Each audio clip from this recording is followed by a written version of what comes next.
अभी अभी सुदेश महतो की अमित शाह से मुलाकात खत्म हो गई है। हमारे साथ दिल्ली से जुड़े हुए अंकित त्रिवेदी, उन्हीं से जानेंगे कि जो बातचीत हुई है उसमें क्या नतीजा निकला है, क्या सीटों पर सहमति बन गई है या बात बिगड़ी है, कितनी सीटों पर सहमति बनी है, कौन कौन सी सीटों पर दोनों दल लड़ने को तैयार हुए हैं। अंकित, क्या जानकारी निकल कर सामने आ रही है?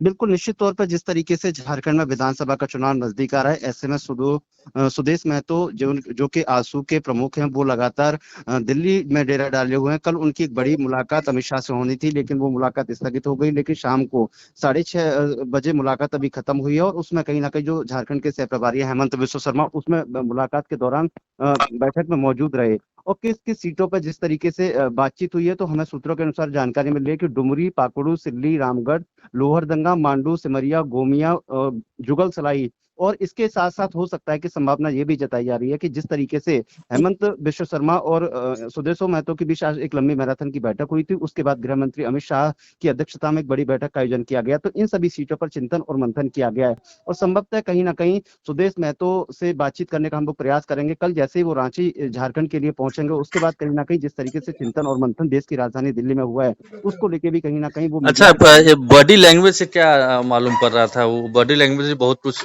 बता बिल्कुल, देता है जैसे कि ही क्या। अभी हाँ। अभी 5 मिनट पहले सुदेश महतो निकले, और एक ही गाड़ी में दोनों लोग मौजूद थे। झारखंड के जो सह प्रभारी हेमंत विश्व शर्मा, आसाम के मुख्यमंत्री, दोनों एक ही गाड़ी से थे। हमने उनसे अच्छा। बातचीत करने का प्रयास किया, तो वो कहीं ना कहीं एक हाथ हिलाते हुए, मुस्कुराते हुए नजर आए। यानी कि भारतीय जनता पार्टी के वरिष्ठ नेता और देश के गृह मंत्री और बीजेपी के चाणक्य कहे जाने वाले अमित शाह ने कहीं ना कहीं उनको मैनेज कर लिया है। जिस तरीके से भारतीय जनता पार्टी के जो तमाम सहयोगी दल हैं, वो भी लगातार जिस तरीके से विधानसभा का चुनाव आ रहा है, उसको देखते हुए भारतीय जनता पार्टी की तरफ से, केंद्रीय नेतृत्व की तरफ से जो तमाम नेता हैं, वो लगातार मुलाकात कर रहे हैं। तो सुदेश महतो से बातचीत करने का प्रयास किया गया था, तो वो कहीं ना कहीं हाथ हिलाते हुए गाड़ी से नजर आए, लेकिन उन्होंने मीडिया से दूरी बना के रखी है। हो सकता है कि और भी कोई चिंतन और मंथन, फिर दोबारा से एक बड़ी बैठक बुलाई जाए, उसके बाद स्थिति बिल्कुल साफ हो जाएगी। लेकिन लेकिन लेकिन ठीक है। सबसे पहले देखिए, चंपई सोरेन जब बीजेपी में शामिल होने वाले थे, तब भी फाइनल जो राउंड की बातचीत हुई थी अमित शाह से, उससे ठीक पहले हिमंता बिस्व शर्मा उनसे मिले थे और हिमंता बिस्व शर्मा ही लेकर गए थे अमित शाह से मिलवाने के लिए। इस बार भी जो आपने जानकारी दी है उसके मुताबिक पहले राउंड की बातचीत आज ही हिमंता बिस्व शर्मा से होती है सुदेश महतो की, और घंटे 1.5 घंटे जानकारी मिलने की बातचीत होती है। देन सुदेश महतो मिलने जाते हैं अमित शाह से, और फिर हिमंता बिस्व शर्मा भी रहते हैं। और जब मुलाकात खत्म होती है तो सुदेश महतो हिमंता के साथ ही जाते हैं। तो इन तमाम कड़ियों को जोड़ा जाए तो क्या ये मतलब मान लिया जाए कि सब कुछ ऑल इज वेल है, कहीं से भी कोई दिक्कत नहीं है? एक आध सीट पर जो जीत थी वो भी सॉर्ट आउट कर ली गई है बात। बिल्कुल निश्चित तौर पर जैसा कि आप लगातार चंपई सोरेन का जिक्र कर रहे हैं, उसके बाद में सुदेश महतो का जिक्र कर रहे हैं, तो इसमें कहीं ना कहीं एक बड़ा रोल झारखंड के सह प्रभारी होने के नाते हेमंता बिस्व शर्मा निभाने का काम कर रहे हैं। झारखंड की राजनीति में एक बड़े राजनेता थे चंपई सोरेन, उनको भारतीय जनता पार्टी की सदस्यता ग्रहण कराने वाले हेमंत बिस्व शर्मा थे, जिसके बाद उनके जो जासूसी के ऊपर जो आरोप लगे थे, उस पर भी हेमंता बिस्व शर्मा ने प्रेस कॉन्फ्रेंस करके घोषणा की थी कि झारखंड में जो सब इंस्पेक्टर लगातार उनको टेकिंग कर रहे थे, उस विषय को भी हेमंत बिस्व शर्मा ने उजागर किया। तो आज जिस तरीके से हम सुदेश महतो के साथ हेमंत बिस्व शर्मा एक ही गाड़ी में पहुंचे थे, और अमित शाह गृह मंत्री के आवास पर एक बड़ी मुलाकात हुई, ये कहीं ना कहीं फिर दोबारा से वही चंपई सोरेन के साथ जो जिस तरीके का माहौल हुआ था, वही कहीं ना कहीं सुदेश महतो के साथ, यानी कि पॉजिटिव वातावरण बिल्कुल नजर आ रहा है। तो अगर हम लोग सीट वाइज बात करें तो पिछली बार हम लोग ने बताया था कि 9 सीटों पर करीब करीब सहमति बन गई है।